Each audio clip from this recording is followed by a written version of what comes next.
What is up, ladies and gentlemen, boys and girls? Welcome to episode 73 of the Greyt podcast. We've made it, guys. We've made it. It's week one of college football, week zero in the books. Look, I'm not going to talk too much about week zero. We'll go over Iowa State, Kansas State a little bit. I'm not going to talk about Kansas whooping Fresno State, although I was happy to see it. Happy to see Jalen Daniels back in prime form. Not going to talk about Dan Mullen and UNLV almost crapping themselves against Idaho State week zero. We're not going to get into all that, okay? We're mainly here to focus on week one, but let's go ahead and talk about the big week zero game that happened, being Iowa State versus Kansas State in Dublin, Ireland. Doesn't feel good to start off the year, my first pick being wrong. But, look, it's a Big 12 game, week zero in Ireland. I feel like it's almost impossible to predict two teams with Big 12 championship aspirations. And it was a close game. Both teams didn't look great, but I give them a little bit of the benefit of the doubt, being the game was in Ireland, week zero, all that jazz. So, we have to see how they progress throughout the season. If you would have told me that Avery Johnson was going to be 21 for 30, 273 yards passing, and 2 tutties, I would have told you, Kansas State wins. 100% Kansas State wins. And that's just not what happened. That's just not what happened at all. And Rocco Becht with a solid performance, 14 for 28, 183 yards, 2 tutties. I thought Kansas State simply this is one of those weird moments. It's a rare moment, too, where I feel like Kansas State played better, and yet they lost. I mean, it's weird. It's really weird. But, and by the way, Avery Johnson did also have a rushing touchdown. So he had all 3 touchdowns for Kansas State. But it was just a really weird game. I felt like Kansas State played good enough to win it, but they just couldn't get it done. And it's unfortunate, but good on Ohio State. Good on Iowa State. And yeah, we can move on to the week 1 slate. So this year, every week, I will have 10 games, 10 of the biggest games, in my opinion, that I will be picking for my weekly picks. And we'll go one by one here into these games. And I'll give you my thoughts, give you my analysis, and then give you my pick. So yeah, let's get into this. We'll go in order from if I have one on Thursday, Friday, and then all the ones on Saturday. And then guess what? We got Sunday and Monday too. It's going to be a great weekend. Great weekend. Starting tomorrow. I'm so excited. I want tomorrow to just be here so I can watch this game that I have first on Thursday night. Nebraska versus Cincinnati in Arrowhead Stadium in Kansas City. What an interesting one to start off here on Thursday, huh? I mean, you also have, Boise State, South Florida, all that jazz. But this is the Thursday night game right here. This is the game people are going to be tuning into. Nebraska has a lot of expectations this year. This is year 3 of Matt Rule, year 2 with Dylan Raiola, a.k.a. Patrick Mahomes wannabe. And they're facing a Cincinnati team who's looking to bounce back. A Cincinnati team that a lot of people don't really expect too much from this year.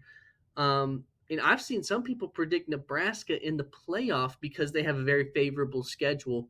Well, they need to start off big here, okay? And look, I think this is the easiest prediction on my entire list to make. I think Nebraska wins. And I think they win for a number of reasons. I think Dylan Raiola will take a step forward this year. Do I think he'll be, a top 5 QB in the nation? No, but I don't think he needs to be. I love the addition of Dane Key, wide receiver from Kentucky, transferring to Nebraska. And this team has quite a few transfers, but not so much to the point where this just looks like a Florida State transfer portal team. You know what I'm saying? It's just a solid number of transfers to fill holes and fill spots. And I like this team a lot. I do. I like the Dylan Raiola to Dane Key connection that they can get going here. I think they're going to have a solid defense. I trust Matt Rule as a head coach as long as he's not in the NFL. On the Cincinnati side, you have Brendan Sorsby coming back as quarterback.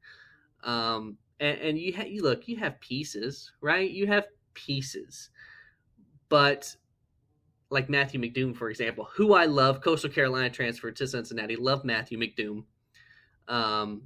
I feel like he could have transferred to a better team, but it's whatever. I digress. I like the Cincinnati team, but I like the Nebraska team way more because Nebraska is simply more talented. I think this is a must-win for Matt Rule. You have to start off the season 1-0 against a team that you should beat, an out-of-conference team that you should beat. So give me the Cornhuskers of Nebraska to beat Cincinnati on Thursday night. But then Friday night, we got two bangers Friday night. And if YouTube TV, by the way, doesn't get this thing figured out with Fox, I'm going to rage because I won't be able to watch this first one we're talking about, and that's Auburn-Baylor. Okay? This game, I love this game. It's so fascinating. This game is this one and the other one we're going to talk about that's Friday night. Both of them are so fascinating, but this one is the most fascinating. Why? Because I think I think this game is the most important game in the entire week 1 slate, and no one is mentioning that. See, just because Texas and Ohio State are ranked 1 and 2, just because Miami and Notre Dame are both in the top 10, just because LSU, Clemson are both in the top 10, people want to be like, oh, that's the most important game. No, that's the most must-watch game. But this game right here is far more important because these two head coaches, Dave Aranda, Hugh Freeze, their seats have been hot. And if whoever it is that loses this game, their seat becomes scorching hot, especially if it's Hugh Freeze. And this one, by the way, might have been the hardest pick for me. I think either team could win. I think Auburn overall probably has the better team. But there is just something about them that I just don't trust. There's something about them I don't trust. I like Sawyer Robertson at Baylor, their quarterback. I worry about their offense going up against Auburn's defense because Auburn does have a good defense with the likes of Keldrick Falk. And it just worries me. And look, I love Auburn's receiving room. Cam Coleman, Eric Singleton Jr., Horatio Fields. I love all three of those guys. Jackson Arnold worries me. We saw him last year with Oklahoma. Everything I've heard in the offseason with Hugh Freeze, I've hated. I've absolutely hated it. And that's why I'm going to pick Baylor to win. I think Auburn's the better team. But I don't trust them. And I don't know how anyone could trust Auburn. And look, I think this Auburn team has the chance to rebound after this game and have a solid season where Hugh Freeze can keep his job for one more year, especially if Deuce Knight threatens to leave if they fire Hugh Freeze. But there's just something about Auburn that I just don't trust, even though I like the talent on the team. So give me Baylor to beat Auburn on Friday night. The other game on Friday night, Colorado versus Georgia Tech. Georgia Tech coming to Boulder, Colorado. But black and gold versus navy and gold. Quite interesting. The Battle of the Golds. Look, to me, this pick wasn't as easy as the Nebraska-Cincinnati pick because I think Colorado is better than Cincinnati is. But still, I'm pretty confident Georgia Tech is winning this game. Look, Haynes King, he's a grinder. He finds ways to win. Eric Rivers from Florida International, really good wide receiver. came to the team, even though they lost Eric Singleton Jr. to Auburn. They lost a couple defensive guys to some other places. Look, I think this team is going to be solid. I think people are overrating this team a little bit. Some people calling them a sleeper ACC title team. I don't agree with that. I think this team is actually slightly worse than last year. But the thing is, I hit my mic right there. But the thing is, and this is what makes me really choose Georgia Tech, I think this Colorado team is going to take a significant step back. I think this Colorado team is significantly worse than they were last year. The loss of Shedeur and Travis Hunter not being talked about enough. I like Caden Salter, but the reality is he got benched last year at Liberty. Like, that is the reality. And I don't trust this Colorado team. And quite frankly, I need to see Dion successfully coach this team to wins consistently without his son and Travis Hunter being there in order for me to believe that it's possible, to be frank. So give me Georgia Tech in Boulder on Friday night. Then we get to the Saturday slate. I'm going to leave Ohio State, Texas for last. Even though I usually like to go in order of, what time they're coming on, I'm saving Ohio State, Texas for last. That's the big one. And I think I have an interesting take on the game. So we're going to go with Syracuse, Tennessee first. Another game that a lot of people aren't talking about enough. And a lot of people, it's weird. When Nico transferred to UCLA and when the whole thing was going on at first, everyone was like, "Oh, Tennessee's cooked. They're done. Their hopes of the playoff dashed." And I think a lot of people still kind of feel that Tennessee won't make the playoff. But now, I hear a lot of people say, "Well, Tennessee might be better. Tennessee might be better with Joey Aguilar." And I'm just like, man, people just switch up so fast, don't they? Let me tell you something. And everyone's picking Tennessee to win this game. The way people doubt Fran Brown and this Syracuse team, it's just a shame. Because let me tell you something. This Syracuse team, they're going to go to Atlanta and they're going to beat Tennessee. With Steve Angeli at quarterback, transfer from Notre Dame. Okay? They're going to go and they are going to win with Chris Peel, transfer from Georgia, a corner. Look, Tennessee, they have good players. Joey Aguilar, I think, he's a solid QB. He's all right. Chris Brazel, I feel like, has been there for 50 years at wide receiver. On defense, they lost James Pierce, in case we forgot. But they do still have Jermod McCoy, one of the best corners in college football. They also have Boo Carter. But I never trust this Tennessee defense. I never trust them. And why should you? Look, if I've said it once, I've said it 1,000 times. This is not Rocky Top. This is Rocky Flop. Because that's what they do in big moments. They flop. That's what they do. That's who they are. And that is why they're going to lose to Syracuse in Atlanta. Because that's who they are. This team is not better with Joey Aguilar. This team is at best, they're the same. And they're going to show that this Saturday when they lose to Syracuse. And the fact that they're ranked makes me sick. Next, we're going to Alabama, Florida State. A lot of people think that Alabama's just going to blow Florida State out of the water.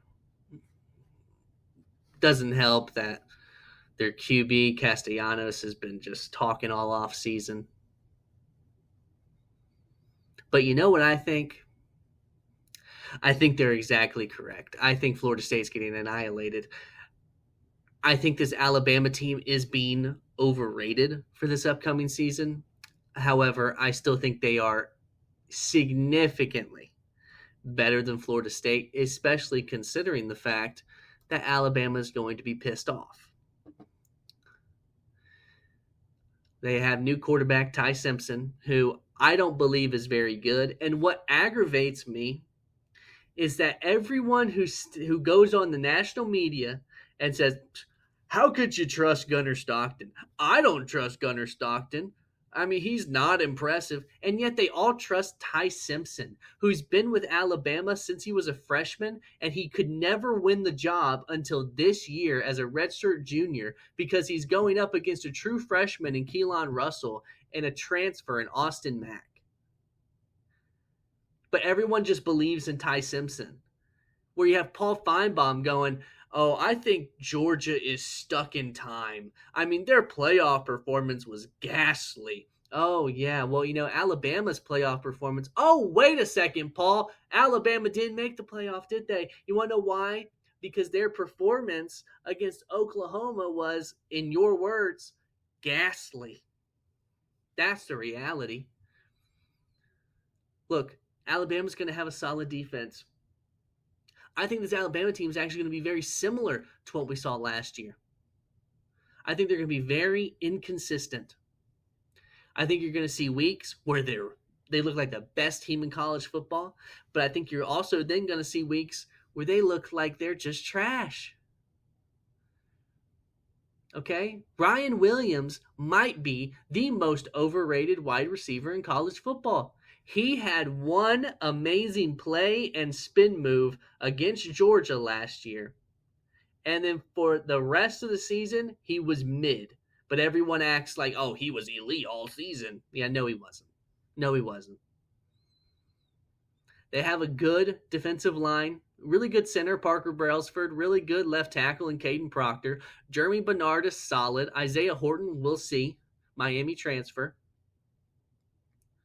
I don't believe in Ty Simpson. I think their tight ends leave a lot to be desired. Jam Miller, I think he has potential, but we'll see. And then their defense, a lot of people are talking about their defense. I like Deontay Lawson. I think Keon Sabb is a little inconsistent. Damani Jackson, I think also quite inconsistent. LT Overton, I really like him. He's a solid player.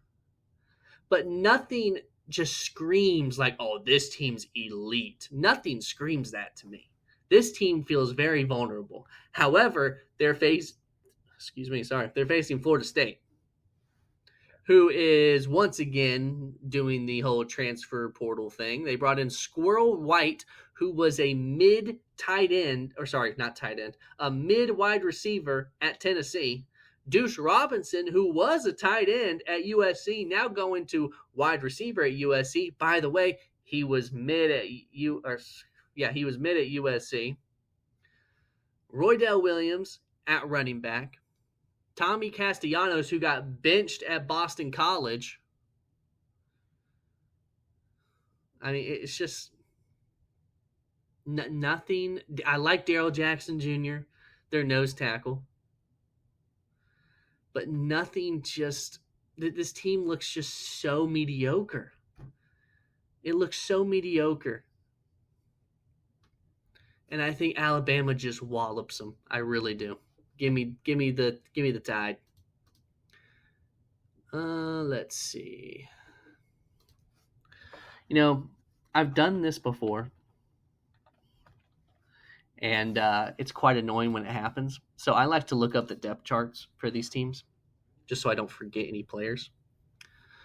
And also because these rosters change every year because of the transfer portal. And every time when I look up Miami depth chart, I always accidentally click on the Miami Dolphins. Miami versus Notre Dame. Sunday night game. I just remembered I skipped LSU Clemson. We'll get to them right after this game.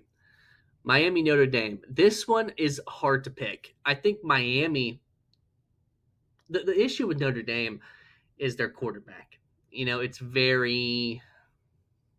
big question mark. I guess I should say it like that. Obviously, Miami's bringing in Carson Beck. They also brought in C.J. Daniels at wide receiver.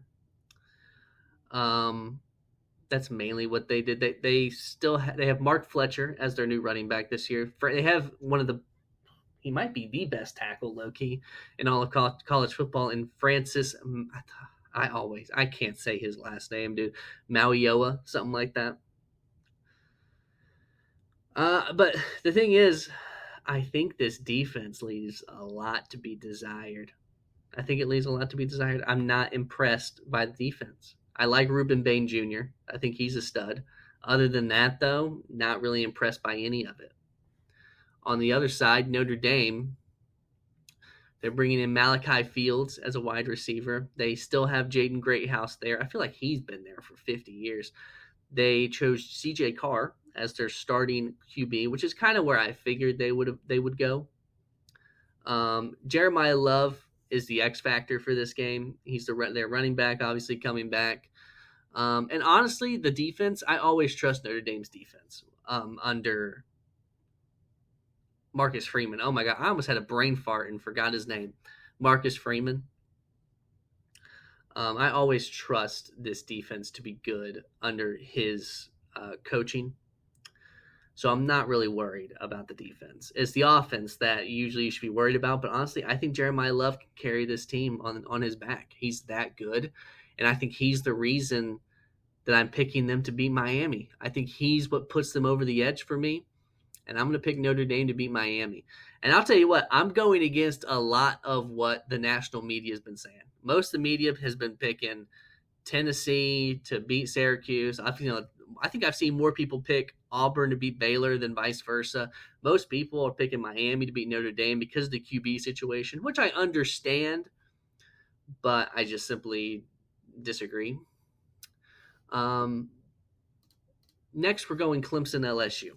Another one where I'm going to be on the other side of the media. A lot of media are picking Clemson to win, and look, I understand it. Cade Klubnik, he has Heisman hopes this year. The defense is awesome. But at the end of the day, I believe in what I've known since January. Since before the national title game between Ohio State and Notre Dame, what did I tell you on this microphone, on this channel? I told you that LSU was going to be dangerous, that LSU was going to be a national title contender. I said it then. I believed it then. I have not wavered, and I believe it now. Now, do I think that if Clemson wins, that means LSU is bad or LSU is not a national title contender? No, I don't think that's what that means because they're both very good teams. I think they're both national title contenders. But I'm going to stand on what I believe in. I'm going to plant the flag. I'm going to stand on the hill. Brian Kelly and this LSU team knows. They know how these opening games go for them. So I have to believe that they're going to come out with the fire, the passion, the energy, and go out there and beat Clemson in fake Death Valley. So give me LSU Tigers to beat the Clemson Tigers in fake Death Valley. Another one where I'm against the media. Yikes. This could either go great for me or very bad. Virginia Tech, South Carolina. The Sunday day game, midday game. This one could be sneaky. A lot of people picking South Carolina. That's where I'm going to go as well. My pick is South Carolina. Virginia Tech, though, could be sneaky. I could see this game being a really close one. South Carolina has a tendency under Beamer to come out slow game one. If we remember, this was a team, by the end of the season, they were, national title. They had national title, or not national title hopes. They had playoff hopes. But let's not forget, this South Carolina team almost lost to Old Dominion week one. Let's not forget that. Look, my biggest issue with South Carolina, I love Lenore Sellers. I think he's fantastic. But everything around him, I do not like. especially on the offensive side. Nick Harbor, everyone tells me how great he could be, but I never see how great he is. That's the problem. And honestly, on offense around Lenoris, I just see a bunch of mid. On the defense, I love Dylan Stewart. I think he's great. I like Jalen Kilgore. But everything else is mid, and that's my issue. That is my issue. Virginia Tech, I like Kyron Drones, although he disappointed me last year. They obviously lost Bashal Tootin. They lost a bunch of guys to the transfer portal, including, oh my gosh, Mansour Delane to LSU. And I like the addition of Ben Bell at defensive end. But I think the South Carolina team is slightly better. And I just cannot trust Kyron Drones and Virginia Tech again and have them break my heart. I simply can't do it. So give me the Gamecocks. Second to last game we're doing, the Monday night game. TCU, North Carolina. I have to talk about this game. One, because my opinion has changed since I last talked about this game. And two, it's Bill Belichick's first game, so we got to talk about it. We got to. Today, North Carolina and Bill Belichick announced that Gio Lopez is officially the starter. Honestly, and that he beat out Max Johnson. If they had ran out there with Max Johnson, I would have come on this microphone and lit that program on fire. Because Gio Lopez is way better than Max Johnson. I am a Gio Lopez truther. Now, that being said, I think TCU wins because Josh Hoover is also good. But I am a Gio Lopez believer. The issue, I think I have to see this defense at North Carolina under Bill Belichick be good before I can believe it. And I know TCU. I think TCU is going to be a solid team this year. And look, I like some pieces on North Carolina. I like Jordan Shipp. I like Kobe Paysour. I like Caleb Cost, their corner on defense. But this team is a bunch of transfers. And I don't know. I got to go with the more established team here in TCU, the more established program right now in TCU, who has the better quarterback. Even though I like Drew Lopez, Gio Lopez. I believe in Josh Hoover more right now. So give me TCU to beat North Carolina, although I think it can be a close game. But let's get to the big one. The one we're all so ready for. And I said it was a 1-2 matchup. It's a 1-3 matchup. I forgot I don't recognize Penn State as the second ranked team. I do not recognize it. A lot of people have a lot of opinions about this game. I've seen people pick Ohio State. I've seen people pick Texas. Where I stand on this game is this. I think Texas wins. And I'm going to go a step further. And I'm going to look, this is risky for me to say this, okay? Because if I'm wrong, I'm going to hear about it, okay? I think Texas wins. And to go a step further, I think Texas handles them. And I'm going to tell you why. I am a believer that when you do what Ohio State did last year, which other teams have done, especially in this NIL era, it's possible to do this, where you just go all in on this one season. You had a bunch of guys who could have left and gone to the draft, come back for their senior year, guys like Jack Sawyer, okay? And there's a lot of, especially on defense, and this is the reason why I'm making this prediction. I think the defense for Ohio State is going to be significantly worse. They also lost their offensive coordinator to the Raiders in Chip Kelly. Look, I love Caleb Downs. I think Caleb Downs is the best non QB in college football. He might be the best college football player. Well, actually, no, that's Jeremiah Smith. I take that back. Jeremiah Smith is the best college football player. Caleb Downs might be second. But again, they're one guy. Well, they're two guys, one on each side of the ball. I think I like Sonny Styles. Davison Igbinosun is hit or miss. He's very inconsistent. I like the addition of Bo Atkinson from North Carolina.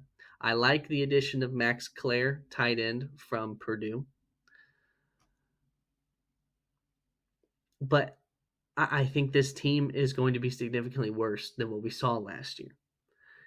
Julian Sayan's first start, where he's getting significant snaps, is going to be against a Texas defense, a really good Texas defense, maybe the best defense in college football. Anthony Hill Jr., really good. Michael Taff, really good. Malik Muhammad, really good. Colin Simmons, very good. This team has a bunch of really good players on that defense. Quintravian Wisner, solid running back. Arch Manning, we'll see.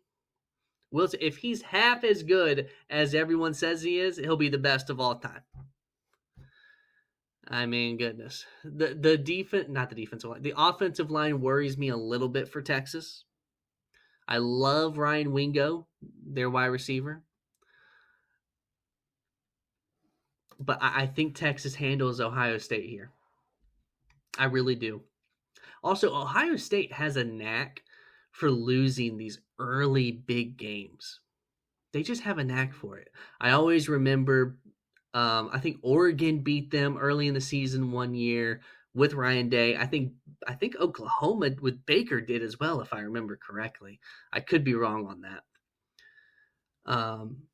So give me Texas. I think Texas wins this game. I think they handle Ohio State. I think Texas wins by more than 2 touchdowns. Just being honest. That could come back to bite me, but I digress. Those are my week 1 predictions. I'm super excited for week 1. Cannot wait. I love that football is really officially back starting tomorrow. I really like week 0 is a nice appetizer. That's what week 0 is. It's an appetizer. Preseason NFL is like an appetizer that I never touch because I think the preseason sucks and should be done away with. But I'm so excited for the main course to start tomorrow night, Nebraska, Cincinnati. And technically it starts before that because Boise State, South Florida starts at like 5:30. So I'm totally here for that. I hope everyone has a tremendous college football week 1 weekend. Enjoy the weekend. Plus, we have Labor Day on Monday. So those of us that work are off work. Those of us that have school don't have school. So yeah, enjoy your college football week 1 weekend. And go out there and be great.